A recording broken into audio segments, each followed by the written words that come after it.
लोग कहते हैं कि औरत को इस तरह के कपड़े नहीं पहनने चाहिए, पुरुष उत्तेजित होता है।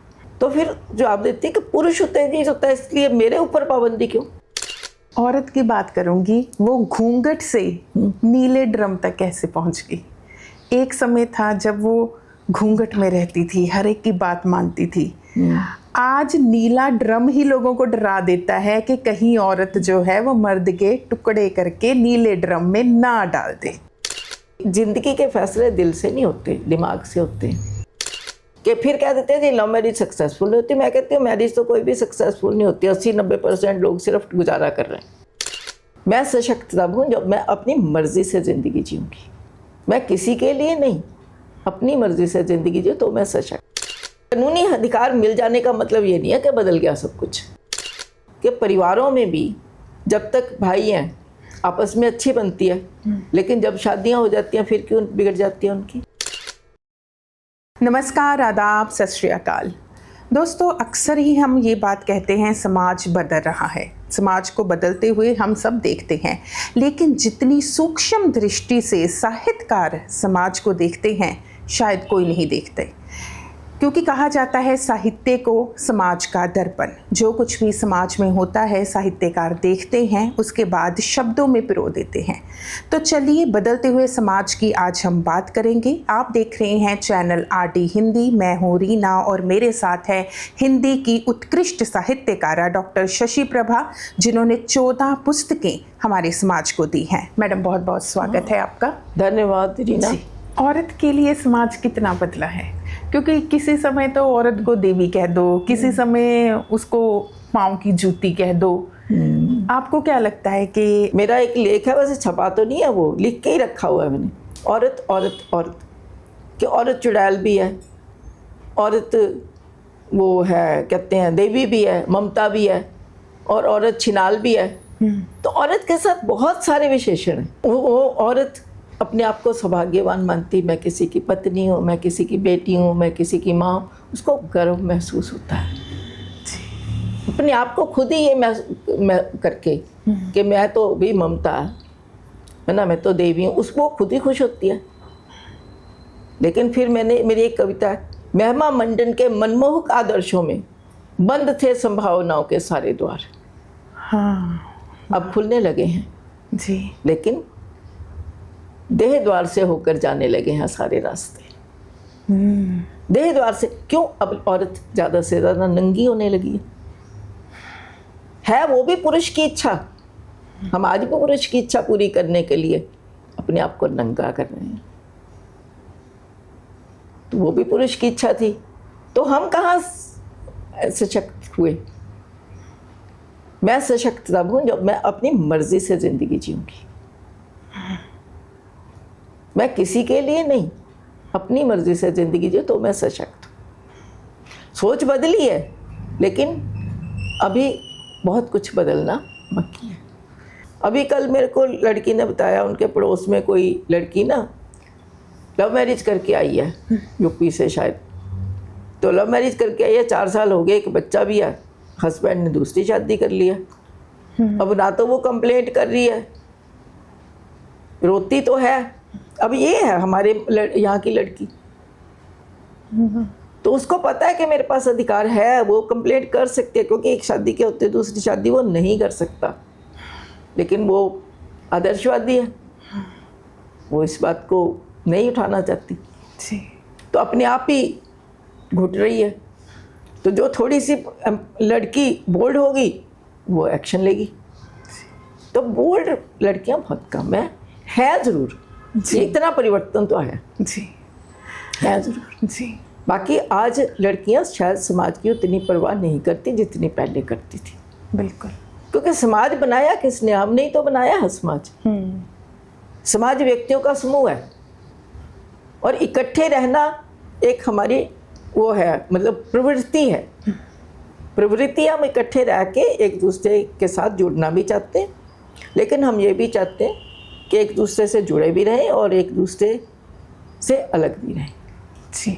समानांतर चलता है कि मेरे अधिकारों पर भी कोई चोट नहीं होनी चाहिए, और मुझे प्रोटेक्शन भी मिलनी चाहिए और मुझे भी सोसाइटी के लिए कुछ करना चाहिए। बहुत सारे लोग कहते हैं कि औरत को आज़ादी दो तो वो नाजायज़ फ़ायदा उठाती है। दुरुपयोग की जहाँ तक बात, जब भी वन साइडेड कोई भी चीज़ होगी ना उसका दुरुपयोग तो होगा।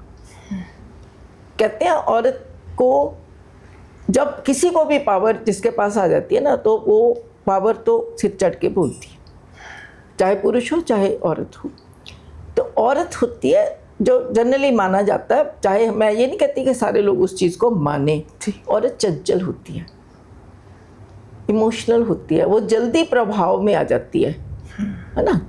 तो ये उसके बारे में धारणा है एक, कई बार सोचती नहीं जल्दी, या उसके पास उसको पैसा आ गया तो जब उसके पास शक्ति आ गई, पावर आ गई, तो कई बार उस पावर का मिसयूज़ होता है। और आमतौर पर हम देखते हैं कि परिवारों में भी जब तक भाई हैं आपस में अच्छी बनती है, लेकिन जब शादियां हो जाती हैं फिर क्यों बिगड़ जाती है उनकी।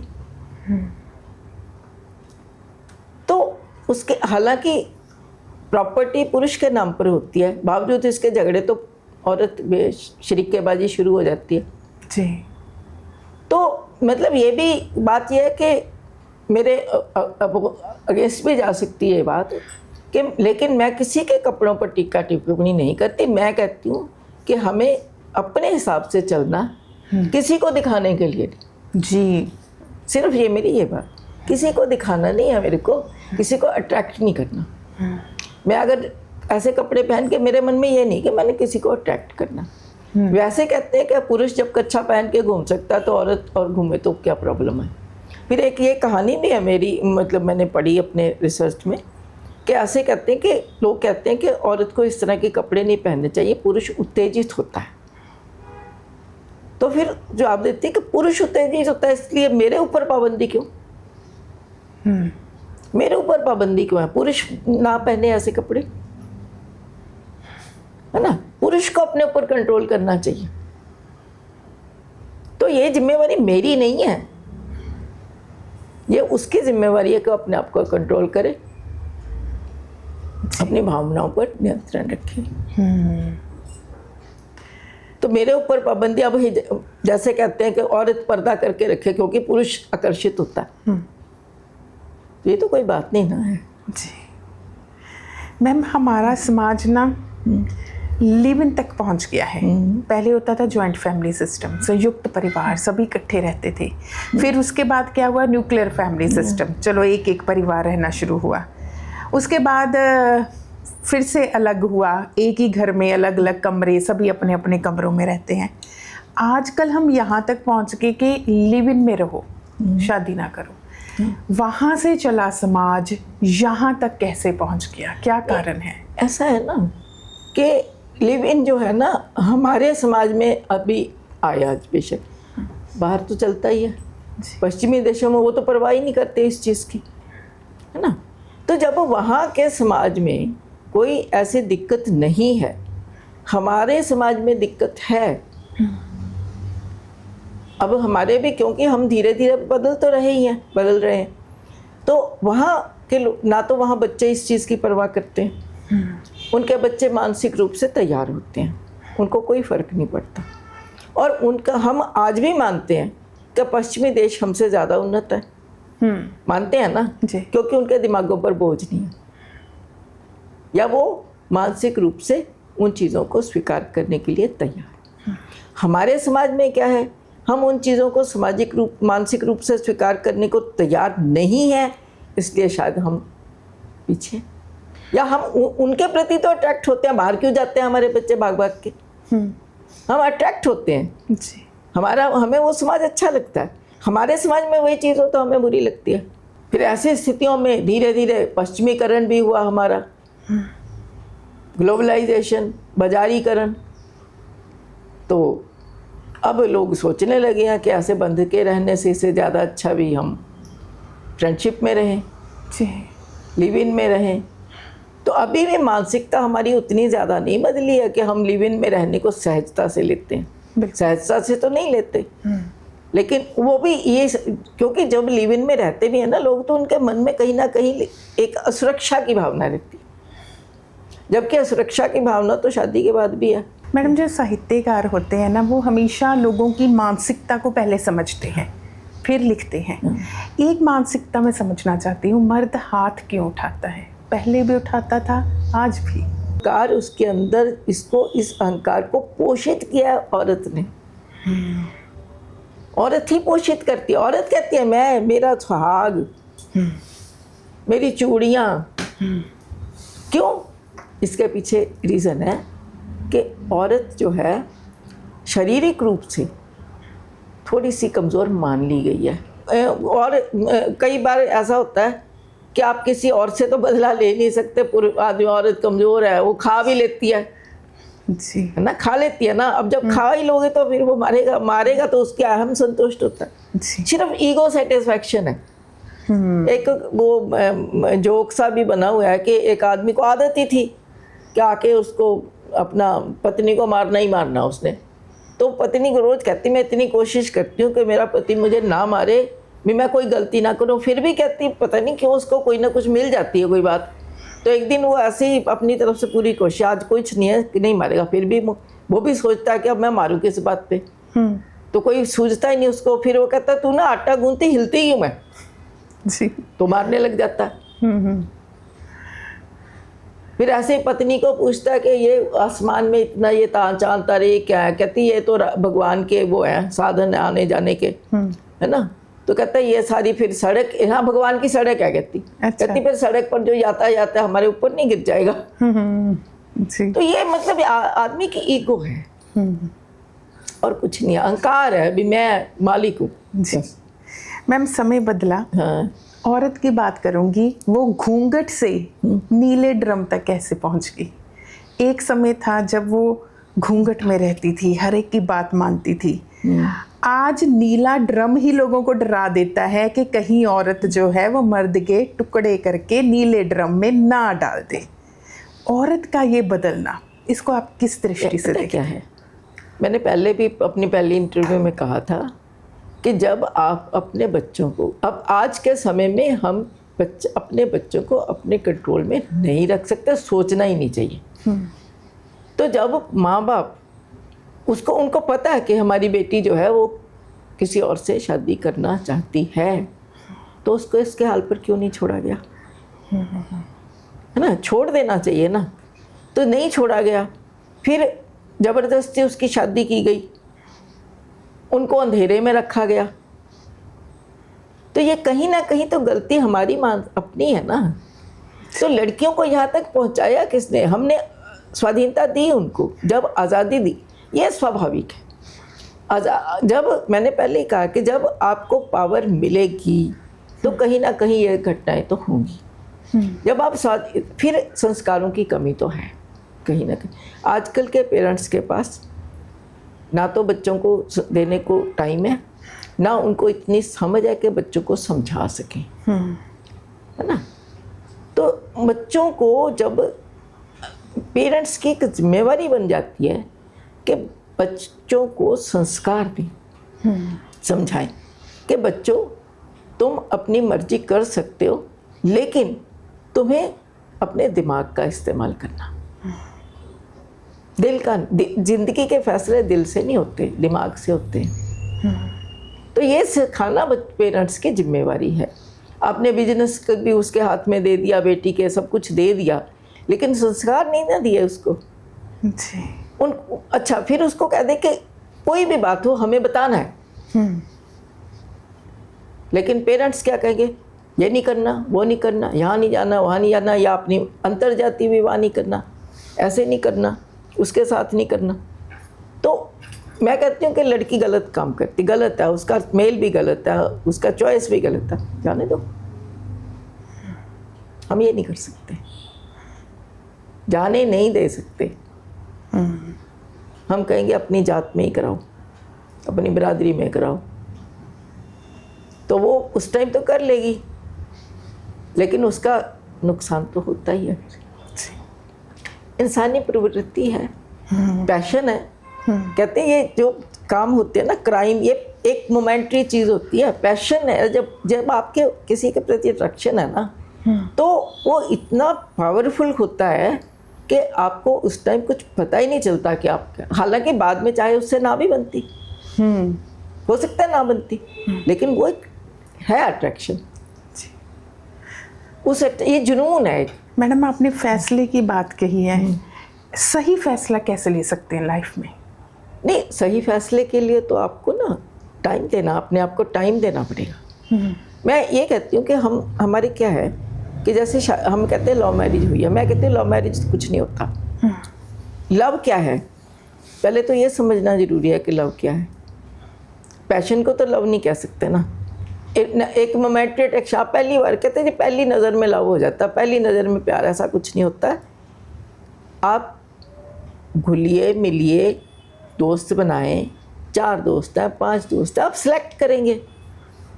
आप पहली बारी किसी को मिले हैं, आप कहेंगे जी उसके साथ पहली शादी की प्रपोजल, आप ये सोचने ही लग जाते कि मेरा फ्रेंड है, मैंने इसके साथ शादी से शुरुआत मत करिए, दोस्ती से शुरुआत करिए। शादी तो बाद का फैसला है, तो हम पहले ही शुरू कर देते हैं। और लव मैरिज क्या होती है, मैरिज हो जाती है, लव तो बाद की बात है ना। लव मैरिज हो, मैंने इस पर आर्टिकल भी लिखा हुआ है कि फिर कह देते हैं जी लव मैरिज सक्सेसफुल होती है। मैं कहती हूँ मैरिज तो कोई भी सक्सेसफुल नहीं होती, 80-90% लोग सिर्फ गुजारा कर रहे हैं। तो लव मैरिज भी बड़ी सक्सेसफुल होती है जिनकी होती है, जिनकी नहीं होती वो कोई अरेंज भी नहीं होती।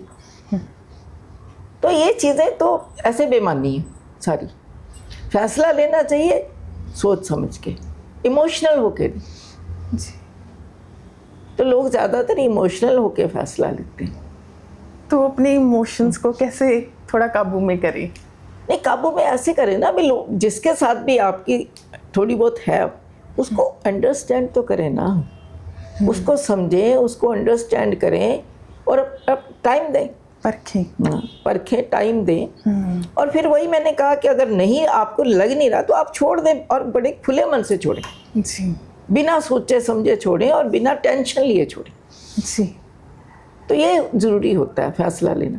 बाकी होता है कई बार, देखो कई बार फिर आदमी भी ऐसे होते हैं कि वो जैसे मार ही देते हैं, है ना। पहले तो फ्रेंडशिप भी बड़ी सोच समझ के मैच्योर बंदे के साथ करनी चाहिए, जो थोड़ा आपके लेवल का बंदा हो जी, समझदार हो। तो लड़कियां तो मैंने देखा यंग बड़ी छोटी छोटी, उनको पता ही नहीं होता किसी बात का, तो फ्रेंड्स बना लेती हैं। बैकग्राउंड का भी नहीं, बैकग्राउंड भी बड़ी मायने रखती है। बिल्कुल। तो लोग बैकग्राउंड भी नहीं देखते, जी, उसके लेवल नहीं देखते। तो हर एक चीज़ जो है ना, खासकर शादी का फैसला बहुत बड़ी बात है। सारी उम्र की बात है। सारी उम्र की बात है। बाकी ठीक है, डाइवोर्स भी नहीं होती तो हो जाना चाहिए, पर मेरे तो ये होता है कि कोशिश तो करनी चाहिए कि ना ही हो जी, है ना। कोई बहुत अच्छा बात तो नहीं होता है, लेकिन हो जाता है तो फिर हो जाता है, ठीक है जी। मैम, किसी भी रिश्ते को खूबसूरत कैसे बनाएं, चाहे वो पति पत्नी का हो, माँ बाप के साथ हो, भाई बहन का हो, दोस्त का हो? पेशेंस, धैर्य रखो। अब एक बंदे को गुस्सा आया, दूसरा बंदा भी बराबर उसी टाइम जवाब देगा तो गलत बात है ना। आप एक बार टॉलरेट कर लो, मौका दो अगले को, वो अपने आप रियलाइज़ करेगा कि मेरे से गलती हुई है ना। बाकी आप अगर एक दोनों में, चाहे पेरेंट्स भी हैं, पेरेंट्स को भी बच्चे को समझाना चाहिए, मौका देना चाहिए, संस्कार देना बहुत ज़रूरी है। मतलब बच्चे को ना, छोटे बच्चे को ही आप समझाना शुरू कर दें। आज क्या है कि आज रिश्तेदारी में वही संवेदनहीनता की स्थितियाँ हैं, मिलते जुलते हैं नहीं। आज आप देखते हो कि घूमने फिरने का तो लोगों को बहुत शौक है, रिश्तेदारी में तो कोई जाता ही नहीं। सही बात है। ना कोई जाता है, ना कोई बुलाता है, ना कोई अटेंड करने को तैयार होता है। फॉर्मेलिटीज़ हो गई हैं सारी, है ना। क्रय विक्रय, बाजार बन गई दुनिया, क्रय विक्रय ज़मीरों का, ज़मीरें भी बिकने लगी हैं, है ना। फिर मैंने कहा कि मरी चिड़िया सा हो गया है ये संवेदनाओं का एहसास, संवेदनाएं ही ख़त्म हो गई। अभी मैं ये आर्टिकल की बात कर रही थी जी, कि न्यू नॉर्मल जो हमने मान लिया, संवेदनहीनता को हमने न्यू नॉर्मल मान लिया। संवेदनहीनता रही नहीं है, चाहते ही नहीं हम। और उसका परिणाम क्या है, आज के हमारे जो सिस्टम है या हमारा इंसान है, अनिश्चितता, अनसर्टेनिटी, संवेदनहीनता, खोखलापन, फिर स्टेबिलिटी नहीं है, ना स्टेबिलिटी है, ना सर्टेनिटी है, और ना ही पीस है, मेंटल पीस नहीं है। बहुत कुछ है हमारे पास लेकिन मेंटल पीस नहीं।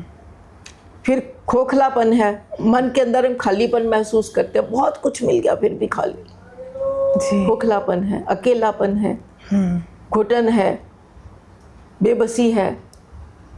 तो ये आज की व्यवस्था की देन है सारी। यूँ हमने बहुत तरक्की कर लिया। तो मैं कहती हूँ किसी ज़माने जब हमने शुरुआत की थी तो क्या होता था, अदला बदली चीज़ों की, अदला बदली, फिर सिक्के चले, नोट चले, और पहुँचे कहाँ हम? जंगल में रहते थे। जंगल आज हम कहते हैं बहुत सिविलाइज्ड हो गए हैं, तो अब मैं तो कहती हूँ हम आज भी जंगल में ही हैं। आज भी हम आपस में तो क्या है, वहीं पहुँचे हैं जहाँ से चले थे। कहाँ पहुँचे? कहीं नहीं पहुँचे। कहीं नहीं। सुकून तो है ही नहीं। गया। आज भी हम वैसे ही लड़ते हैं जैसे जानवर लड़ते हैं। जानवर जरा अलग तरह से लड़ते हैं, हम अलग तरह से लड़ते हैं। यानी कि इस बदलाव की, विकास की दौड़ में कहता है बहुत कुछ पीछे छूट गया कि वोलेहाइनिटी, अनसर्टेनिटी, कॉम्प्लेक्सिटी, जटिलता, जिंदगी बहुत जटिल हो गई है जी। समस्याओं को सुलझाना मुश्किल है, एम्बिग्यूटी है, खोखलापन है हमारी लाइफ में। लेकिन हम इसको आज की ज़िंदगी का सच है, यही आज की ज़िंदगी का सच है। आज हम बैठे हैं, अभी क्या हो जाएगा कोई पता। जैसे कोरोना आ गया, एकदम बैठे बैठे। सही बात है। कोरोना के बाद की स्थितियां हैं, तो बड़ा कुछ आज वही मैं कह रही हूँ, फास्ट चेंज है। एक मिनट में नहीं पता क्या होना है। पहले लाइफ में ना स्टेबिलिटी थी, अब भाईचारा था, सांझ थी। तो कई लोग कहते हैं कि हमें शायद पीछे ही जाना चाहिए। अगर हम शांति चाहते हैं तो हमें अपने आप को, इसमें लास्ट में एक बात कही है, इसने बड़ी अच्छी बात कही है कि ये ना एक स्वेतलाना है, स्टालिन की बेटी, स्टालिन का नाम सुना होगा शायद उसने, ये शायद रूस का ही था। ह्यूमन लाइफ जो है ना, इसमें कहता हमें अस्थिरता की स्थितियां हैं, अनस्टेबिलिटी। तो व्यक्ति की चिंता जो है ना, वो दूसरों के प्रति नहीं, खुद के प्रति होनी चाहिए जी, है ना। खुद के प्रति भी होनी चाहिए। अब मतलब दूसरों के प्रति हमदर्दी होना बहुत ज़रूरी है, सहानुभूति। लेकिन ये सहानुभूति अपने प्रति भी होनी चाहिए। मुझे अपने आप को स्टेबल रखना है, तो पहले हम अपने आप को स्टेबल करें। शांति, कहीं ना कहीं तो सेटिस्फैक्शन हो, सेटिस्फैक्शन है ही नहीं जी। तो वो ये कहती है कि ज़रूरत है खुद को भी सहारा दिया जाए, अपने आप को भी हम सहारा दें, सहारा दिया जाए जिसके और जिससे तनाव जो है, टेंशन आज की लाइफ में, उसमें प्रतिरोध आए, तनाव खत्म होना चाहिए जी, है ना, और जीवन शक्ति का विकास हो जी। तो अपने प्रति सहानुभूति रखें।